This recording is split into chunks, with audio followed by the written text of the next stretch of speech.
How did Hitler change the lives of young people? This is a really interesting topic, and it's one that we're going to spend perhaps 10 minutes just going through today. So there's two ways that the Nazis did this, and the first one was about in school, so what students were doing in the schools, and the other one was after school, and that obviously includes weekends. So what we're talking about is the wider life of a young person in Nazi Germany. I'd like to start off with in school. And the first thing the Nazis did from 1933, the year that Hitler came to power, is to sack all Jewish teachers. And in fact, other teachers were sacked too. Teachers who didn't agree with Nazi policy were sacked or dismissed. So it was an attempt to Nazify the schools from the off. And the aim of school became indoctrination.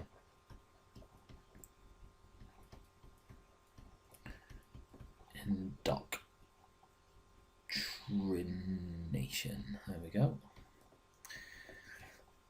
Or, in other words, brainwashing. That was the aim. That was what the education system was there for in Nazi Germany. So subjects changed. For a start, history would change. History became about Germany's glorious past, the days of Bismarck, the days of German unification. Of course, they're not going to discuss the fact the German army failed in World War One. The only discussion they're going to have is the stab in the back myth, the November criminals. Their German weakness isn't going to come up in the history curriculum.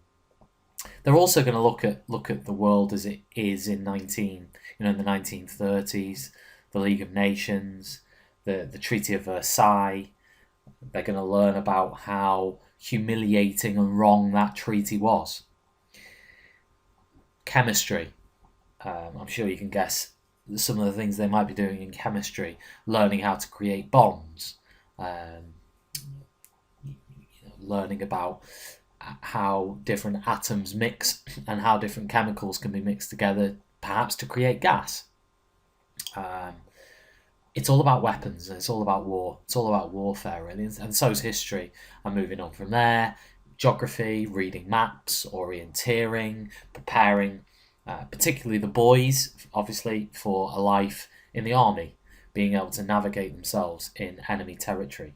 So lots of subjects changed, and you also had new subjects like eugenics, which was the study of race or race theory. In eugenics lessons, students would be shown images of a typical Aryan and images of a typical Jew. A child might be asked to come to the board and distinguish between the two, to point out stereotypical features of an Aryan and a non-Aryan. And they, of course, within eugenics, the express aim was that the children should realise that they belonged to the superior race and they were superior and Jews were inferior. In addition to that, you had Nazi theory lessons where perhaps they would learn about Hitler. They would read Mein Kampf, Hitler's book, My Struggle, about his life and his beliefs and his values.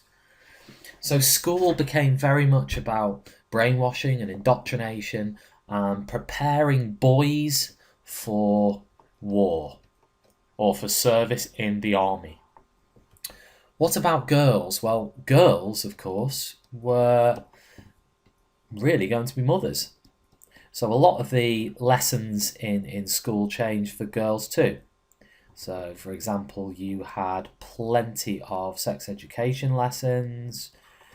Biology became about how to keep yourself healthy so you could have lots and lots of children.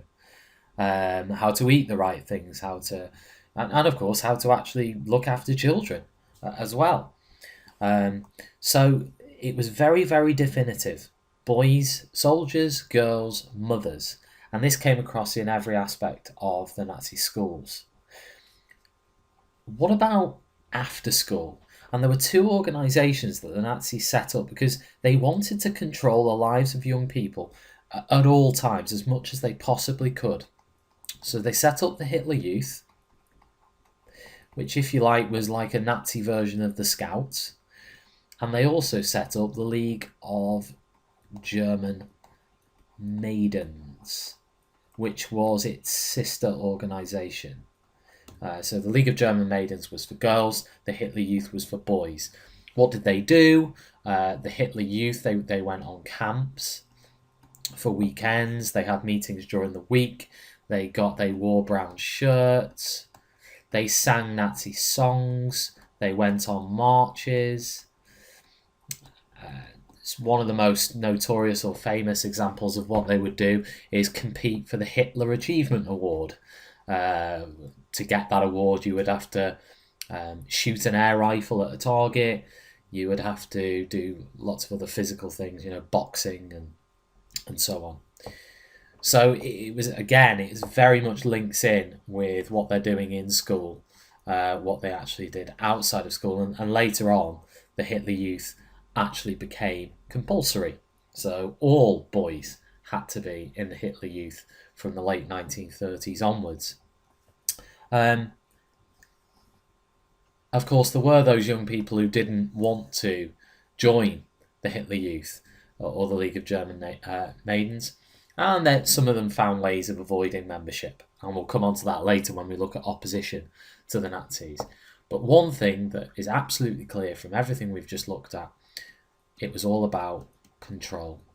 It was all about control, and it was all about making sure that young people were ready to serve and become part of the Third Reich.